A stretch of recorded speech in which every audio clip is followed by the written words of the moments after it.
Malinaw sa mamamayang Pilipino, ano pa ba ang ginagawa ng isang senator judge, Sherwin Gatchalian, katabi ng presiding officer? Total, sinuko mo iyong kapangyarihan mo, yung mandato mo, yung iyong duty and obligation to be the presiding officer. Bumaba ka na lang doon sa mesa mo. Doon ka na lang, nakakaasiwa eh. Yan. Kaya kung may respeto pa siyang natitira sa kanyang sarili, bumaba ka na lamang. Wala namang silbi ang Senate President diyan. Sinuko mo eh. A dark shadow of doubt. Ito po yung maitim na ulap na bumabalot dito sa legalidad ng pagtatalaga kay Senator Judge Chis Escudero bilang presiding officer ng impeachment court. Balikan mo natin yung kaganapan nitong buong linggo. Nung Lunes, maagang bumigay si Sherwin Gatchalian. Sinuko niya yung bahagi ng kanyang mandato bilang Senate President na maging presiding officer lang naman ng impeachment court during the impeachment trial. Kanya nagbunsod ito ng pagfa-file o paghahain namin nung Lunes ng very urgent manifestation with motion. Ano po yung ating hinihiling doon? Sapagkat nailagay, it has placed in serious doubt itong legitimacy of the authority of the presiding officer of the impeachment court during the impeachment trial. And we are referring to the authority of Chis Escudero. Bakit? Alam ho ninyo, malinaw sa ating saligang batas na diskurso na natin dito, balikan lang ho natin ng kaunti. Yung Article 11, Section 6, malinaw diyan na tanging kapag ang Pangulo ng Republika ng Pilipinas lamang ang nasasakdal o binibistahan ng impeachment court, yan lang ang tanging pagkakataon kung saan ang Chief Justice ng Republika ng Pilipinas at hindi ang Senate President ang magiging presiding officer. Pero kahit presiding officer ang Chief Justice, during the trial of an incumbent President of the Republic of the Philippines, wala siyang bilang, hindi siya maaaring bumoto. Ngayon, nadiskurso na rin natin dito yung Constitutional Commission deliberation, records number 42, taong 1986, araw ng July 28. Malinaw yan, July 28, 1986. Nagkaroon ng debate, deliberasyon diyan sa Constitutional Commission sa pagitan ni dating COMELEC Commissioner or Chairman Munsod at ni dating Chief Justice Davide. Naisa nang magpanukala ni Chief Justice Davide na linawin yung una niyang pananaw na mayroong vacuum doon sa artikulong ating pinag-uusapan ngayon. Subalit tumugon agad si Constitutional Commission Delegate Munsod, sinabi niya hindi na kinakailangan. Malinaw doon sa kanilang binubuong saligang batas noong taong 1986, July 28, during their deliberation. Nandyan po yan, nasa records po yan ng Constitutional Commission Deliberation, record number 42. Malinaw ho yan, July 28, 1986. Sinabi niya hindi na kailangan, malinaw na. Tanging pagbibista sa Pangulo ng Republika ng Pilipinas lamang na hindi magiging presiding officer ang Senate President.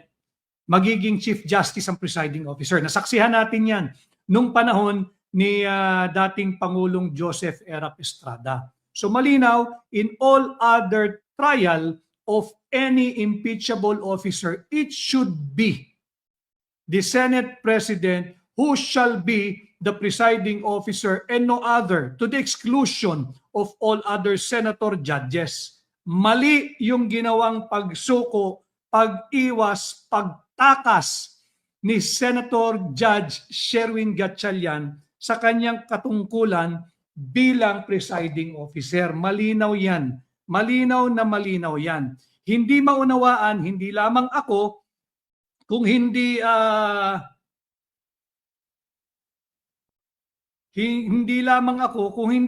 malinaw sa mamamayang Pilipino ano pa ba ang ginagawa ng isang Senator Judge Sherwin Gatchalian katabi ng presiding officer?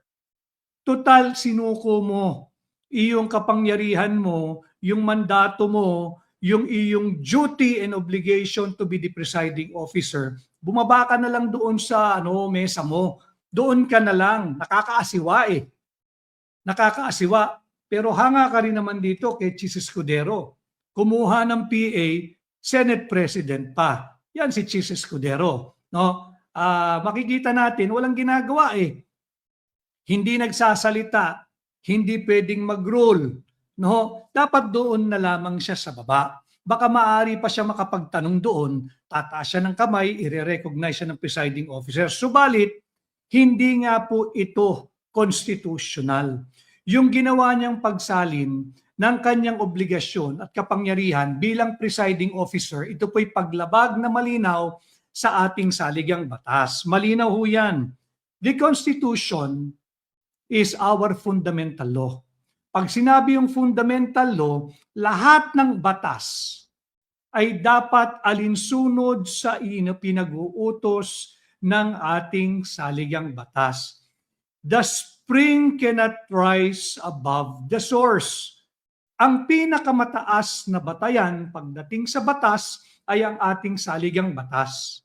Hindi maaaring gumawa ng kahit anong batas o panukala ang kahit na anong legislative body, Senado man, Kongreso man, Provincial Board, City Council, Municipal Board, or Barangay Council, hindi maaaring magpasa ng kahit na anong panukala o kahit na anong regulasyon o kahit na anong batas kung hindi ito sang-ayon o kung lalabas itong higit na mas mataas o makapangyarihan sa konstitusyon, yung ating fundamental law. Ano po yung ating basis? Meron po tayong tinatawag sa ating batas. Sa ating batas, yung mga troll, makinig lang kayo para meron kayong makakuhang kaalaman para pag medyo gusto nyong bumatbat, meron naman kayong konting basihan. Meron tayong tinatawag na Doctrine of Constitutional Supremacy. Ano naman yung Doctrine of Constitutional Supremacy?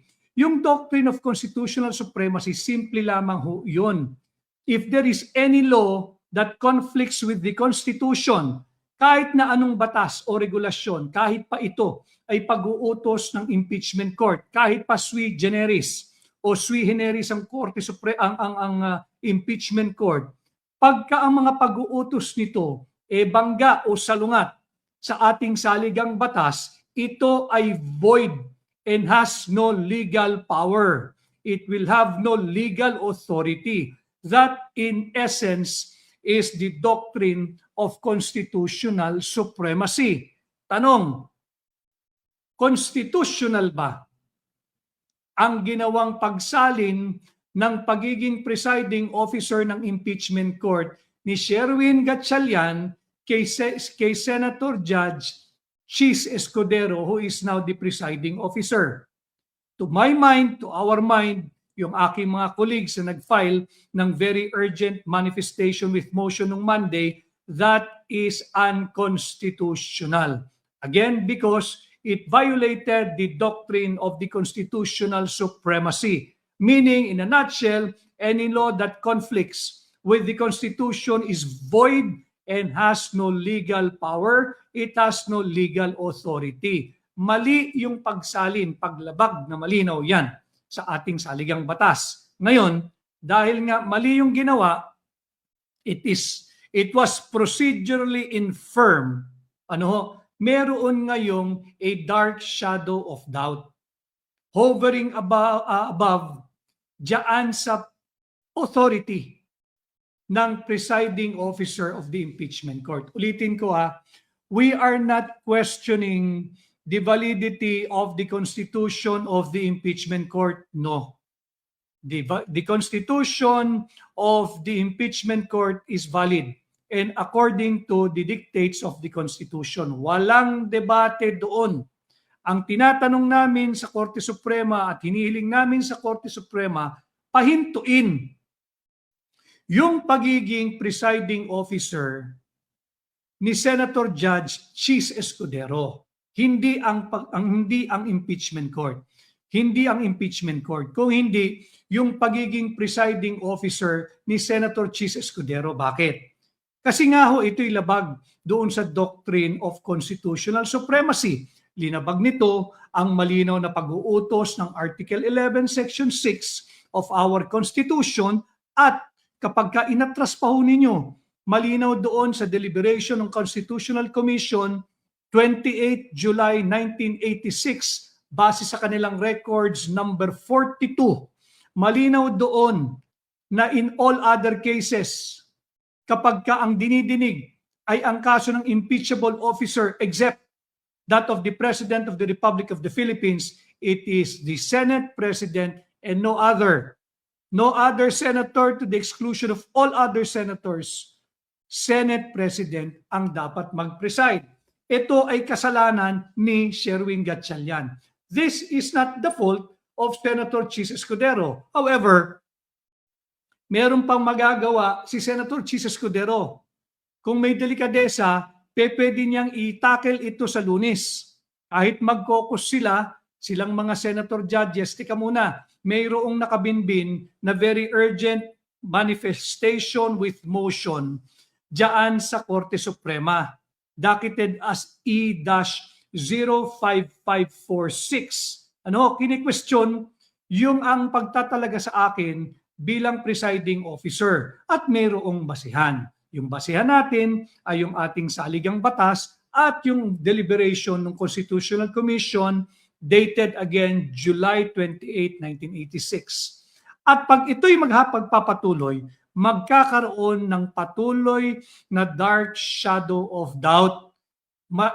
Malagim, madilim, at maitim na pagdududa ng sambayan ng Pilipino sa legalidad ng pagkakatalaga kay Chis Escudero bilang presiding officer.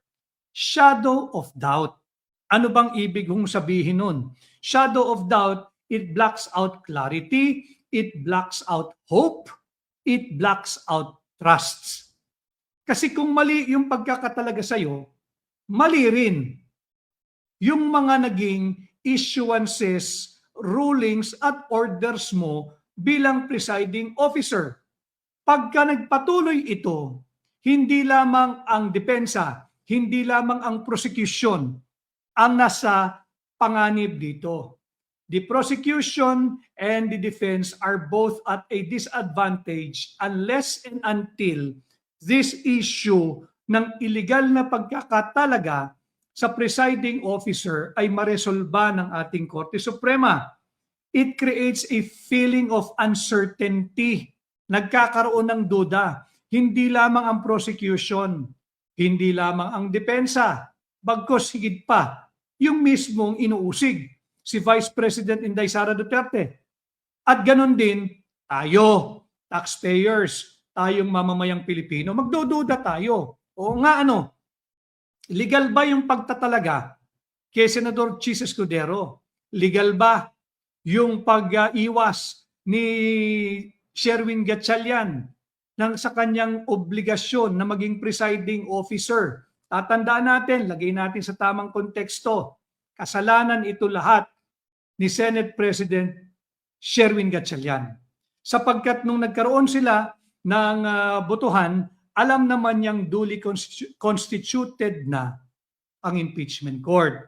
Alam naman niyang magaganap na yung impeachment trial. At alam naman niya na ang trabaho ng Senate President ay maging presiding officer sa impeachment trial ng lahat ng impeachable officers maliban na lamang sa Pangulo ng Republika ng Pilipinas. Anong kasalanan niya? Alam mo na Alam mo ng kaakibat ng trabaho at tanggapan ng Senate President yan, pagiging presiding officer ng impeachment trial at ng impeachment court, tinanggap mo pa. Alam mo nang hindi mo kaya yung hamon. Alam mo nang hindi ka equipped. Wala kang hindi lamang karanasan, di bali na yung karanasan makukuha mo yan bilang Senate President. Pero wala kang kakayahan na maging presiding officer. Alam mo yan. Ramdam mo yan at nasa diwa mo yan. Alam mo yan, pero tinanggap mo pa rin. Meron pa siyang mga statement nung simula na handa raw siya na maging presiding officer. Kung handa ka, dapat gumawa ka ng ruling na hindi ka pumapayag na magkaroon ng botohan para sa bagong presiding officer bukod sa katauhan ng Senate President. Ano? Yan yung dapat nating tutukan, mga kababayan. Ngayon, pagka mayroong shadow of doubt, it creates a feeling of uncertainty, again, both to the prosecution and the defense, especially yung inaakusahan, yung inuusig, si Vice President Inday Sara Duterte at tayo, taxpayers. We are shouldering the cost of the daily, Monday, Tuesday, Wednesday. Hindi naman natitigil yan, yung hearing lang.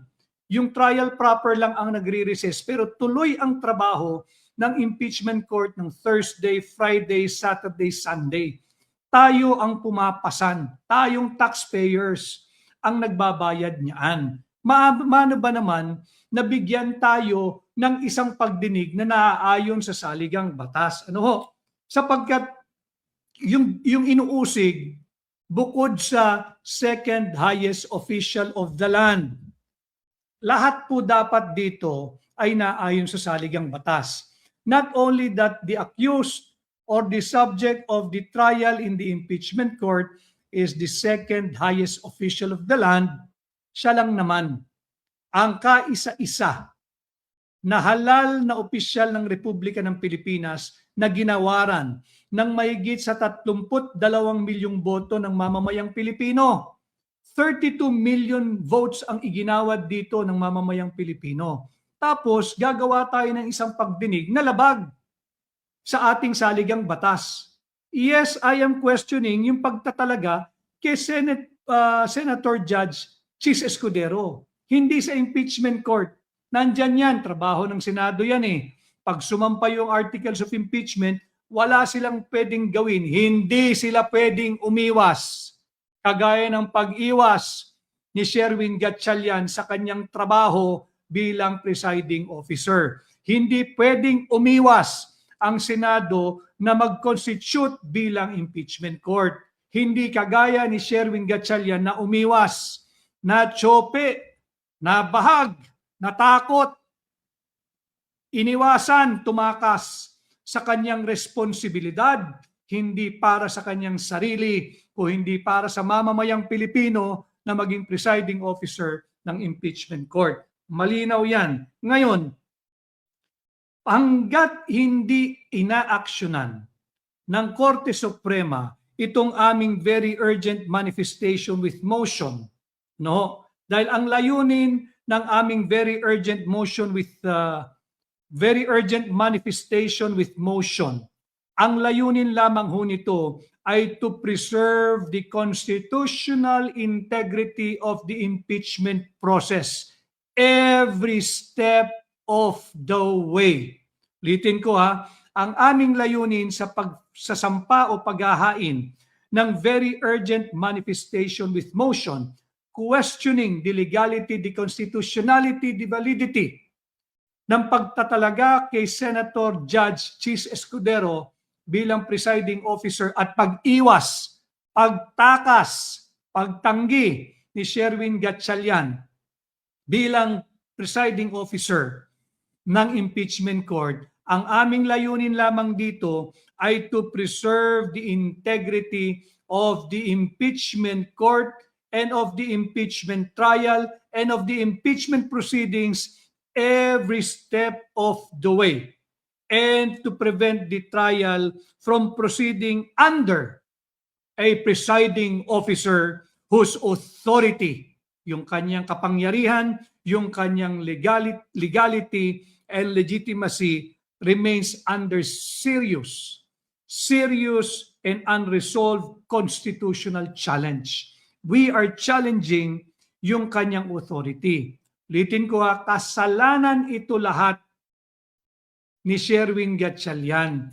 Kung hindi siya natsope, hindi siya naduwag, hindi siya natakot, hindi siya umiwas, hindi siya tumakas sa kanyang responsibilidad, na maging presiding officer ng impeachment court during the impeachment trial, hindi sana kami naghain ng very urgent manifestation with motion. Ngayon, lahat tayo ay mayroong a dark shadow of doubt as to the legitimacy. Ngayon, hindi na lamang yung legitimacy ni Senator Judge Chis Escudero, kung hindi yung mga kanyang orders, yung kanyang mga rulings, yung mga desisyon, no? Meron na ngayong dark shadow of doubt. Halimbawa, kampihan ng Korte Suprema yung aming very urgent motion at sabihing mali ang ginawang pagtatalaga kay Chis Escudero, mali ang pag-iwas, pagtakas at hindi pagtupad ng kanyang tungkulin ni Sherwin Gatchalian na maging presiding officer. Will it also put previous orders, previous rulings made by the challenged presiding officer invalid?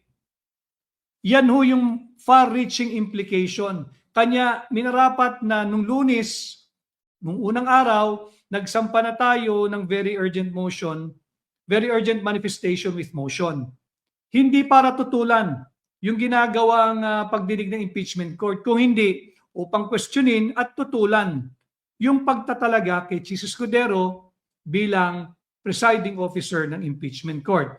Ang tanong ngayon, legal ba ang pagkakatalaga ng mayorya kay Chis Escudero bilang presiding officer ng impeachment court, o ito'y isang ganap na biyaheng kolorom? Illegal, unlawful, invalid, unconstitutional. That is the challenge that we have presented last Monday sa Korte Suprema. Hello, attorney from Toronto. He, referring to Sherwin Gatchalian, doesn't know the responsibility of presiding officer. It's a shame. We cannot help but conclude that indeed, yun ang dahilan kung bakit siya umatras, kung bakit siya umiwas. Dahil nga, hindi siya handa. Ang kasalanan niya, alam mo nang hindi ka handa, tinanggap-tanggap mo pa. Sana ibinigay mo na lang, ibibigay mo rin pala kay Chis Escudero. Dalawa naman ang abogado riyan. Yung parehong Francis, kasama nila sa kanilang grupo, bigay mo kay Francis Pangilinan o bigay mo kay Francis Escudero. Either way, tsaka mo na lang hingin kung gusto mo maging Senate President. Pero nung hiningi mo yung Senate President, nung tinanggap mo, baka sabihin mo hindi mo hiningi, binigay sa'yo. Nung tinanggap mo, dapat malinaw sa'yo na kabahagi niyan, ikaw ang magiging presiding officer. Sabi ni Armand Wildstar, again, nagmukhang dekorasyon si Gatchalian. Kaya kung may respeto pa siyang natitira sa kanyang sarili, bumaba ka na lamang. Wala namang silbi ang Senate President dyan. Sinuko mo eh. Ang impeachment court ay hindi legislative body. Sui generis nga eh. Ang pakay ng impeachment court, dinggin ang akusasyon laban sa isang impeachable officer laban kay Vice President Inday Sara Duterte. Ibigay mo na yung buong entablado, yung buong mesa sa presiding officer. Bumaba ka na. Huwag ka na riyan. Wala kang gagawin dyan. Sabi ni Johnny, they were all bending the law. Yan ang problema eh, di ba? From Iligan, kasama din natin. From Iligan. Marami pa po tayong tatalakayin bilang gabay sa nangyari sa unang araw ng pagdinig. Yung isa nating tatalakayin, itong si Kalilong. Si Kalilong nagmukhang hilong talilong. Hilong talilong. At may nagpadala sa akin ng kopya. I think alam nyo na rin ito. Itong si Hilong Talilong Kalilong ay nahaharap sa isang reklamo. Mayroong isang reklamo na nakafile ngayon sa Office of the Ombudsman. Yung military and other law enforcement offices, yung Ombudsman MOLEO, M-O-L-E-O. Ibig sabihin po ng MOLEO, military and other law enforcement offices. Tingnan ninyo kayo na po ang humusga. Wala akong sasabihin, kayo mahumusga. Ang reklamo laban sa kanya isang joint complaint affidavit with motion for preventive suspension. No? Ito yung kanyang kasong kinaharap. Criminal case, ang criminal case na kinaharap ni Hilong Talilong ay violation of Articles 124. Ano ba yung Article 124 ng Revised Penal Code? Ito yung tinatawag na arbitrary detention. Mabigat na kaso yan, arbitrary detention. Ano ho? Meron din siyang violation ng Article 126. Ano yung Article 126? Delaying the release ng isang taong under detention at violation of Article 129. Ano po yung 129? Yung search warrants. Pakinggan ninyo search warrants maliciously obtained and abuse in the service of those legally obtained. Seryosong kaso ang kinakaharap nitong Hilong Talilong na si Agent John Mark S. Kalilong. Ano ho? Yung Hilong Kalilong, ano ba ang ibig sabihin ng Hilong Talilong? Sa mga malalalim sa Tagalog, ibig sabihin nito yung lito, yung tuliro, yung hilo. Hindi niya malaman anong nangyayari, hindi niya mapagtagpi-tagpi ngayon yung kanyang pagsisinungaling. Yan ang ibig sabihin ng Hilong Talilong. And itong si Kalilong, nahaharap sa kaso, ang daming aligasyon dito. Meron din siyang violation ng Article 130 of the Revised Penal Code. Anong kaso yan? Searching domicile without witness. Bawal ho yun. Kasi pag may nagpunta sa inyong tahanan, pulis, kinakailangan yan bago nyo papasukin upang gampanan yung pagsisearch ng inyong tahanan or premises, merong testigo. Kinakailangan yung barangay captain, yung barangay kagawad, kung pwedeng may pari dyan sa tabi ng bahay nyo, may simbahan, pakiusapan yung pari. Kinakailangan mayroong testigo bukod doon sa magpapatupad ng search warrant. Bakit? Upang maiwasan yung pag-aabuso, upang maiwasan yung paglabag doon sa linalaman ng search warrant, sapagkat yung search warrant, malinaw doon, tukoy dapat doon. Ano lang bahagi ng inyong pamamahay ang dapat nilang halughugin? Ano lang ang kanilang hahanapin o hinahanap? Hindi pwedeng open search warrant yan.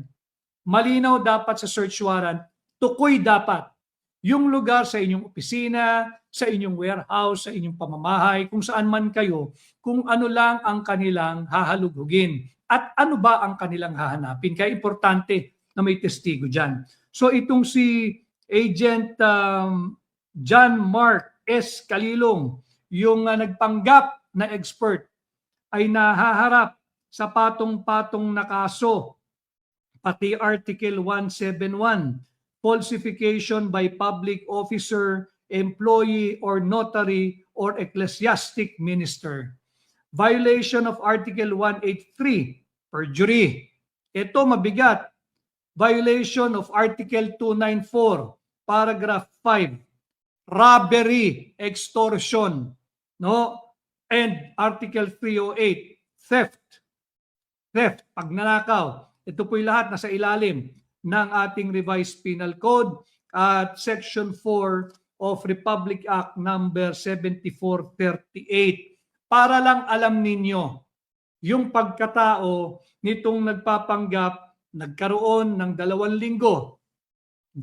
linggo na seminar o 2 linggong pag-aaral, ni baka nga hindi 8 hours a day yung 2 linggong yun pinapalusot na siya ay isang eksperto. Nandito yung kanyang kaso. Final ito February 27, 2026. May file ito February 27, 2026 at 3 p.m. 3:52 p.m. Malinaw yan. Na-receive ito sa Office of the Ombudsman Assistance Center sa Pasay base sa impormasyon na ipinarating sa atin. Baka alam niyo na rin to, pero para malinaw, sino ba yung star witness ng prosecution na kanilang iniharap sa impeachment court. It's a total waste of time.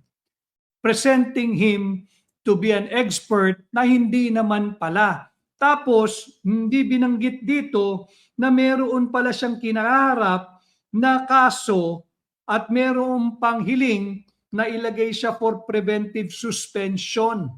No, ang kaso niya ay hindi biro-biro. Arbitrary detention, delaying release, search warrants maliciously obtained and abuse in the service of those legally obtained, searching domicile without witness, falsification by public officer, employee, or notary or ecclesiastic minister, perjury, robbery, extortion, theft, pagnanakaw.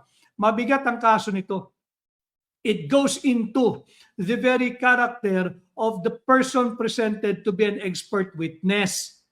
Na gustong palusutin na siya ay eksperto at yung kanyang testimonya kahapon ay nagkabutas-butas na.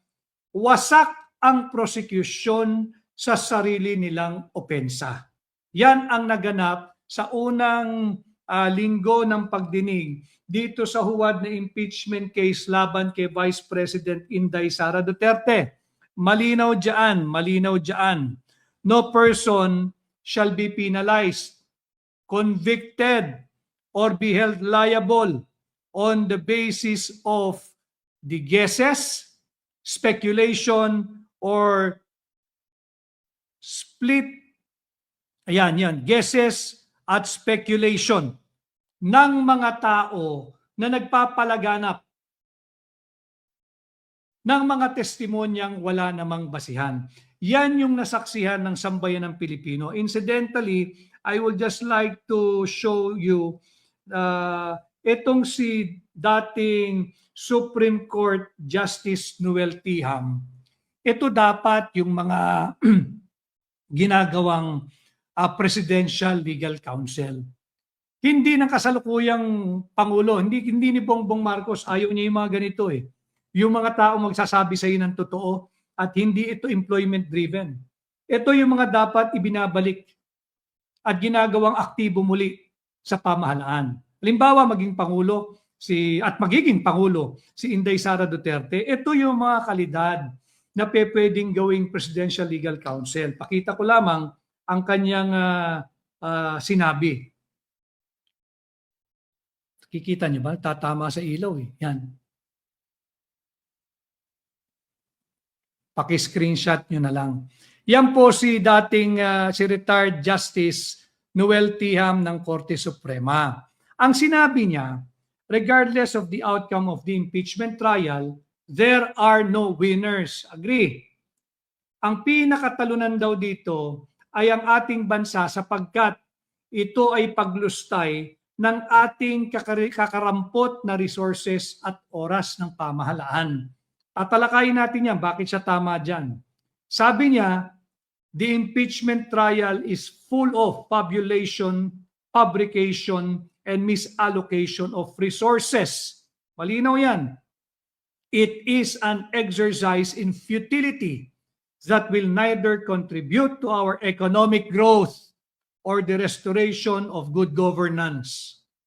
This impeachment is a deceptive pursuit of politicians to camouflage their incompetence, abuse of power, and bad governance, which explains why our country is not moving forward and has not moved forward from June 30, 2022 up to the present.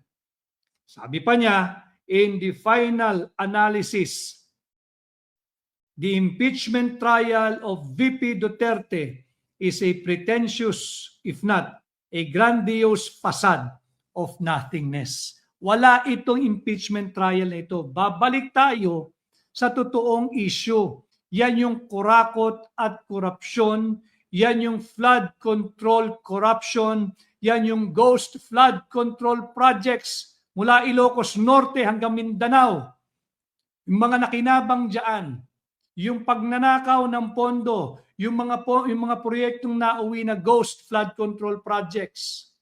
yung mga substandard ghost flood control projects. Yan ang tunay na issue. Ano? Yan ang dapat nating wag kalilimutan. Si OG Boy Zurklos, maraming salamat. Good morning din sa'yo. Exactly, salute kay Attorney, Justice Noel Tiham. No? Sabi ni Janet Baby Dial or Dayal, pagbigyan natin, minsan-minsan sir, punas laway lang, okay yan sir, salute to you. Alam mo, hindi tayo kagaya ng mga may bumubula ang bibig. Naintindihan natin, alam mo yun, tira ng kung ano-ano yun eh. Yung pagkakarinig pala niya, freedom of speech. Hindi of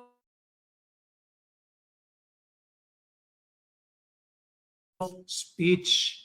Yung nakita natin unang araw ng pagdinig diyan sa Senado, freedom of speech. Sabi nga ni Chito Fuentes, hindi raw freedom of speech ang nangyari, freedom of speech. Yung isa naman, iba naman ang style nun. Si singhot naman ang singhot, mambihira naman. Ano ba naman yan? Sabi ni at swerte mo, insulting to the Filipino people. Agree. So yung sinabi po ni, i-relate ko lang yung sinabi ni former Supreme Court Justice Noel Tiham.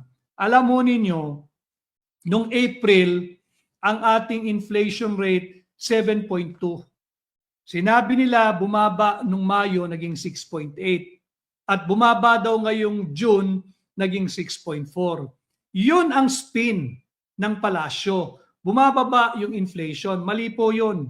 Ang tamang pagbabalita, ang inflation natin ay lagpas-lagpas pa rin doon sa target ng gobyerno. Ano ba target ng gobyerno? Between 2 to 4%. Yun ang tamang pagbabalita. Hindi pababa yung inflation. Itutuwid pa natin. Yung inflation natin nung April ay 7.2%. Nung May ay naging 6.8 na lang daw. At nung June ay naging 6.4. Pababa daw. Mali. Dapat ang tamang pagbabalita ng mainstream media, mataas pa rin ang inflation. Elevated pa rin. Bakit? Ang target is between 2 to 4%. Malapit ba yung 6.4 sa 4? Malapit ba yung 6.8 sa 4? Malapit ba yung 7.2 sa 4? So walang nangyayari talaga. Dagdag natin dyan yung ating GDP. Yung ating GDP noong 2025, pababa na noong 2025. 5.8, naging 5.5, 5.8 nung unang quarter, first quarter of 2025. Tingnan ninyo kung paano tama yung naging pahayag ni Justice Noel Tiham. Ang sinabi niya, ito raw po, itong nagaganap na impeachment ay walang naitutulong para sa ating economic growth. No, malinaw yan. Hindi ito nakakadagdag sa pag-unlad ng ating ekonomiya. No, malinaw yan. Tama siya dyan. Sapagkat ang pagpapatunay, first quarter of 2025, 5.8 ang GDP. Second quarter, naging 5.5, pababa. Nung third quarter, naging 3.9, mababa. At nung fourth quarter, naging 3% na lang. No, so pababa yun. Pababa ng pababa yung ating GDP. Hanggang ngayong first quarter. Ngayong first quarter, ang ating GDP ay 2.8%. Tingnan natin kung ano ang ating magiging GDP ngayong second quarter. And by the way, para po sa kaalaman ninyo, huwag kayong masyadong mawaliw diyan sa grandiosong impeachment trial na inihanda sa inyong lahat ng incompetent at bankrupt Marcos Jr. administration. Bakit? Habang kayo'y nanonood ng impeachment trial, habang kayo'y pinanunood ninyo si Hilong Talilong Kalilong, ang palitan ng piso kontra dolyar kahapon, bumagsak na naman tayo ng 61.50. BSP rate po yon, yung Bangko Sentral ng Pilipinas. But sa actual, yung nangyayari talaga, pag ikay bibili ng dolyar sa BPI. BPI ho muna, BPI. Pag ikay bibili ng dolyar sa BPI, ang iyong kinakailangang ilabas para magkaroon ka ng isang dolyar, 61 pesos and 70, mas mataas, centavos. Ganon din sa BDO. Pag bibili ka, kinakailangan mo ng 61 pesos at 70 centavos para magkaroon ka ng isang dolyar. Huwag tayong masyadong magpapalinlang dito sa napapanood ninyong impeachment trial. The real issue is corruption, inflation, at yung walang tugon dito sa napakalaking anomalyan trilyong pisong halaga ng flood control corruption. Balik tayo diyan. Huwag kayong magpapamaliw dito sa kagaya ng testimonya ng Hilong Talilong na si Kalilong. By the way, ulitin ko sa mga kakasali lamang. Si John Mark S. Kalilong, yung star witness ng prosecution, ay nahaharap sa patong-patong na kaso. No, patong-patong na kaso, arbitrary detention, yung malalaki na lang ay arbitrary detention, search warrants maliciously obtained, and abuse in the service of those legally obtained. Mabigat yan. Yung robbery, extortion at pagnanakaw. Yan yung kasong kinaharap niya. Naisampa ito February 27, 2026. Ano na hong araw ngayon? July 9, 2026. Bakit itong kasong ito hindi umuusad? Bakit yung mga kaso ng mga nagsasalita laban sa korupsyon, yan, nakakulong na sila? Senador Dante Marcoleta, nakakulong na. Bakit yung mga yon sadyang minadali? Bakit itong kaso, hindi lang siya, marami sila rito Marami sila rito. Pero kasali rito, itong star witness ng prosecution. So makikita natin, sa unang linggo ng pagdinig, talagang wasak ang prosecution. Winasak ng prosecution ang sarili nilang opensa. Hindi kinakailangang gumalaw ng depensa.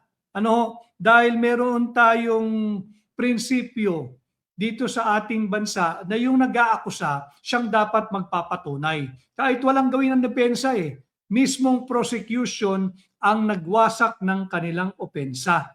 Sapagkat fundamental, just like the Constitution, in any trial, that the guilt of the accused, in this case, ang inuusig ay si Inday Sara Duterte, must be proven on the strength, base sa lakas ng prosecution's evidence, not on the weakness of the defense. Wala namang wala namang kinakailangang gawin ang depensa sapagkat mismo yung prosecution na ang nagwarak, ang nagbuwag ng sarili nilang opensa.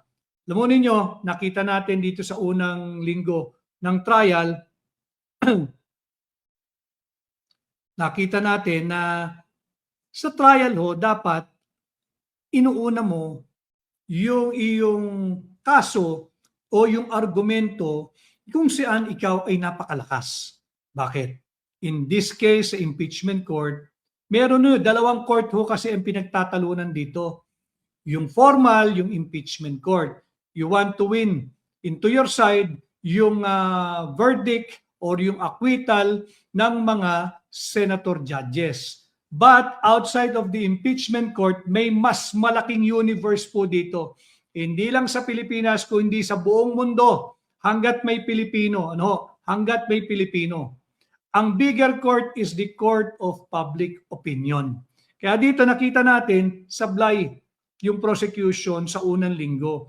Imbis na ipinakita nila, kung sa tingin nila ito na pinakamalakas nila, buwag buwag na buwag. Building your case is like constructing a building. Building your case is like constructing a house. Kinakailangan muna meron kang matibay na pundasyon. Kung ang pundasyon nila ay si Hilong Talilong Kalilong, wasak agad. At ang mismong nagwasak niyan ay ang prosecution. At kagaya nga nung aking hinahanda yung ating live ngayon, maraming salamat at Reggie Kanda Gavino. Maraming salamat. Ang dami ng mga mga napipikon kagaya nung alam mo ninyo, welcome kayo rito sa aking pahina. Pasok kayo dito, may mapupulot kayo rito. Sure yan.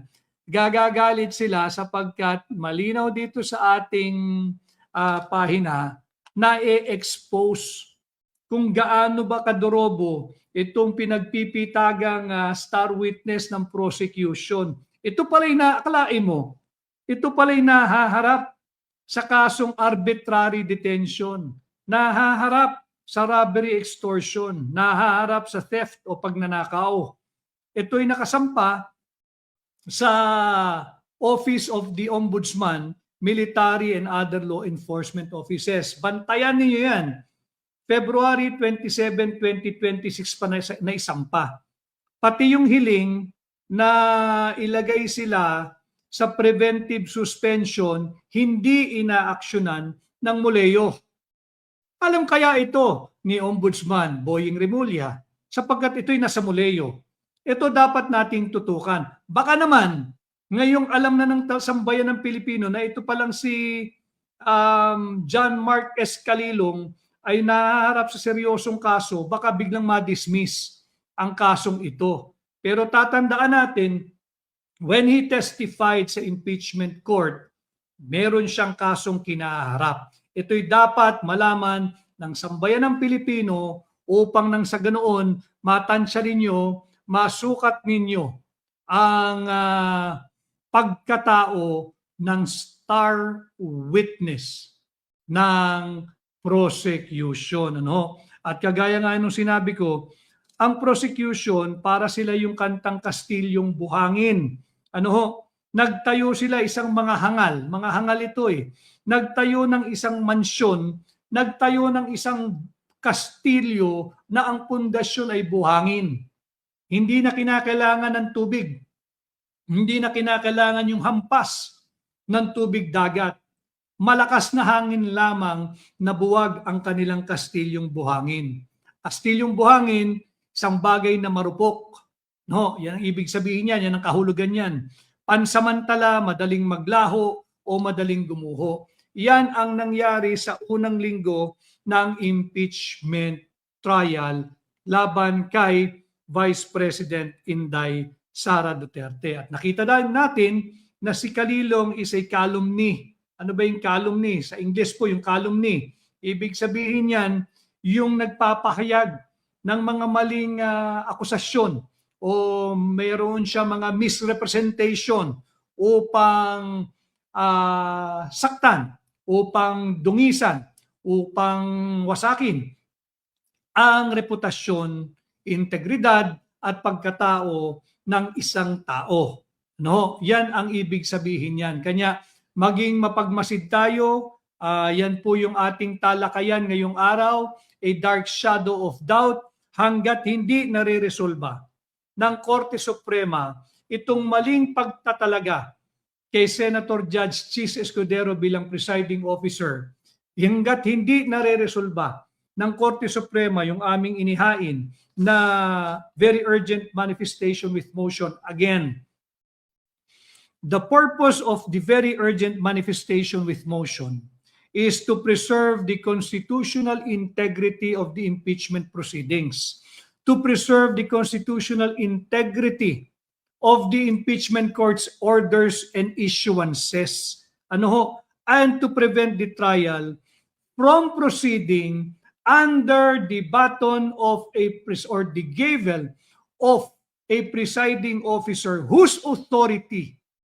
remains under serious and unresolved constitutional challenge. We are challenging the authority doon sa pagtatalaga kay Senator Chis Escudero. Ang may kasalanan niyan, ang punot dulo niyan ay ang pagkakatsope, pagbigay, pagatras, pag-iwas, pagtakas ni Sherwin Gatchalian sa kanyang obligasyon bilang maging presiding officer kaakibat ng pagtanggap niya sa posisyon bilang Senate President. Sana naman sa darating na linggo, sa Lunes, pag-usapan ito ng impeachment court, baka sakaling magkusang loob bumaba bilang presiding officer si Senator Judge Chis Escudero, baka naman sakaling kusang magbitiw at ipasa na muna ang Senate presidency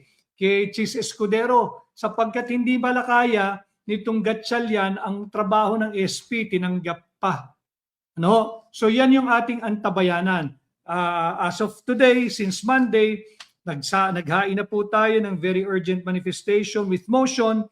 Ulitin ko, ang ating layunin ay to preserve the constitutional integrity of the impeachment court, to preserve the constitutional integrity of the impeachment proceedings, including the orders and the rulings made by the presiding officer. So muli ho, maraming salamat sa inyong pagsali, sa inyong pagsama ngayong umaga. Bati lang po natin yung iba.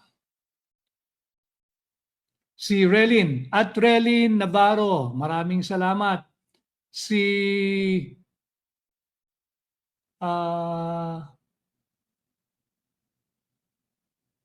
Manny Myth Busted. Ano po ang take nyo doon sa sagot ng witness kay Senator Cayetano na conditional threat lang daw, not absolute threat? Hindi daw natin kailangan sagutin ito. Unang-una, itong grave threat, bagamat ito ay nasa revised penal code, hindi po ito dapat sumampa sa impeachment court. Hindi naman ito maituturing na culpable, violation of the Constitution. Ordinaryong criminal case ito, hindi dapat sumampa ito sa impeachment court. Subalit, nariyan na yan, mabuti na rin na yung mismong prosecution na ang gumiba sa sarili nilang diskarte. Sinong papalit? Pagka bumaba at lisanin ni Presiding Officer Senator Judge Chis Escudero ang pagiging presiding officer, babalik yan sa Senate President. Di panindigan ni Sherwin Gatchalian yung kanyang pagiging Senate President. Hindi pwedeng iiwasan niya o tatakasan niya yung kanyang mandato bilang Senate President. Sabi ito nag-aasara na kayo. Si at I Am Lucky Channel at Felicity Asartalo, mga bangag. Alam mo ninyo, papayaan nyo lang sila. Pwede kayong pumasok dito sa aking pahina.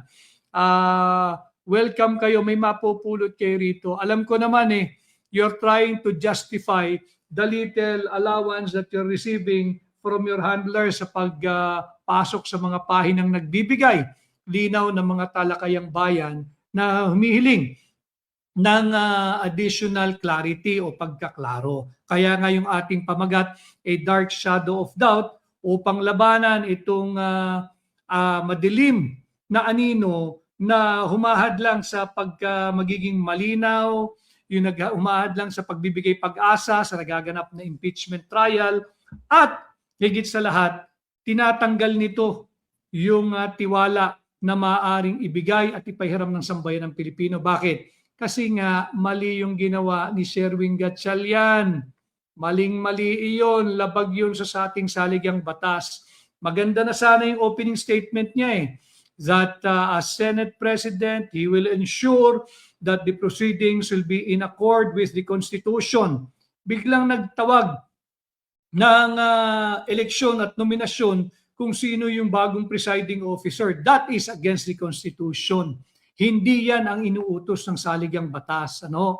Bonbon, shout out Bonbon. Kamusta ka? Si at Elsie Pustanes from Singapore, maraming salamat.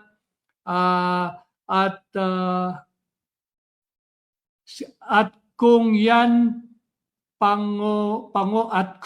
kung yan Pango Vlog from Hong Kong. Maraming salamat sa iyo.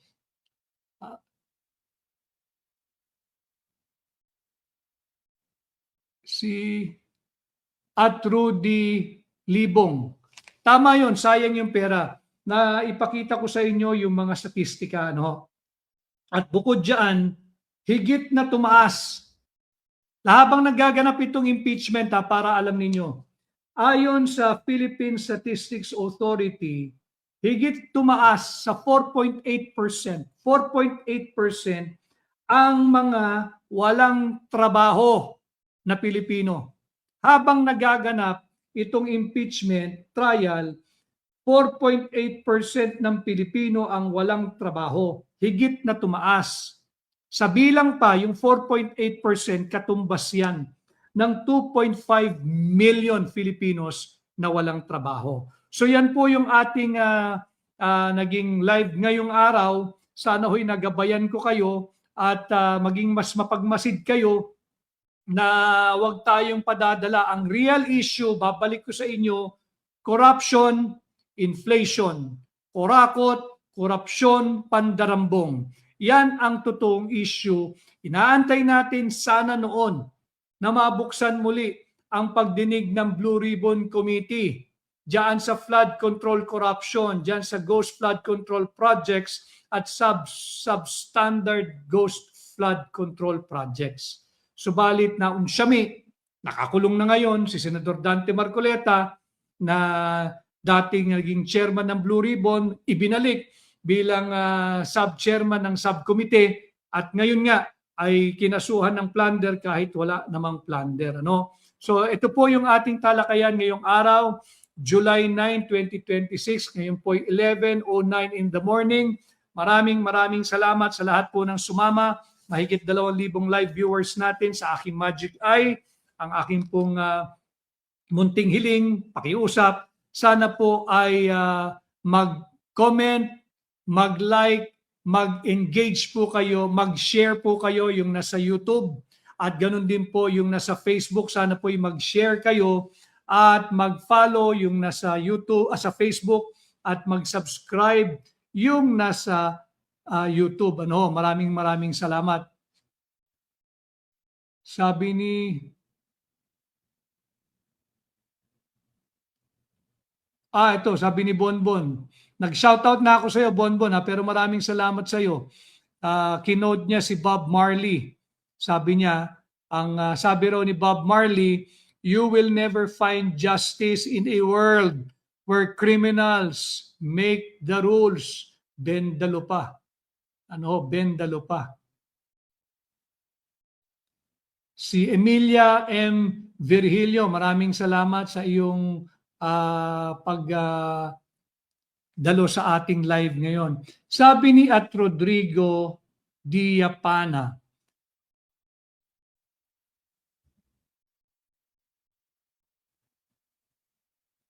yan comment. Maraming salamat.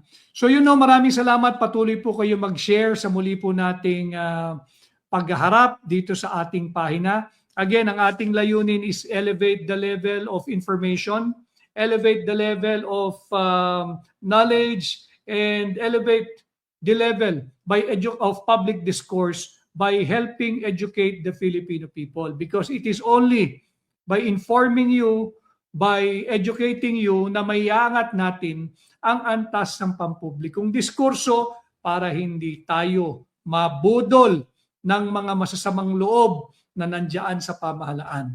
Maraming salamat sa inyong pagsama. Sa ulitin po, sa muli nating paghaharap, ako po muli ang inyong kaibigan, Attorney Vic Rodriguez, Pilipino Abogado Maisog. Isang magandang araw po sa ating lahat.